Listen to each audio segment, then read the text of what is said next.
Panahon na parumalis. Sumagot siya, pagod na pagod. Gusto ko pa rin mabuhay ng ilang taon pa. Para kanino? Matagal ka nang nakalimutan yung mga anak. Kapag nagsasalita ka, nawawalan sila ng pasensya. Kapag mabagal kang kumilos, na istorbo sila.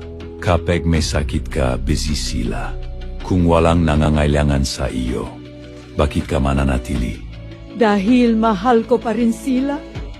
Kahit na makalimutan nila, naalala ko.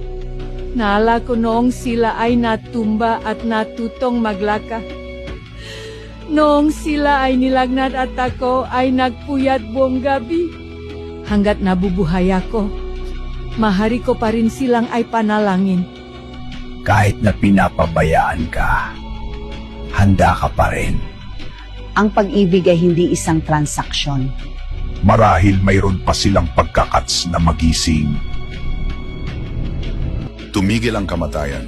Sinasabi ng Biblia, igalang mo ang iyong ama at ina upang yumaon kang mabuti at ikaw ay mabuhay na malaon sa lupa. Huwag hintayin ang pamamaalam bago alalahanin na yakapin ng iyong mga magulang. Mag-iwan ng amen at naway lahat ng magulang sa buong mundo ay tratuhin ng may kabutihan. I-share ito sa mas maraming tao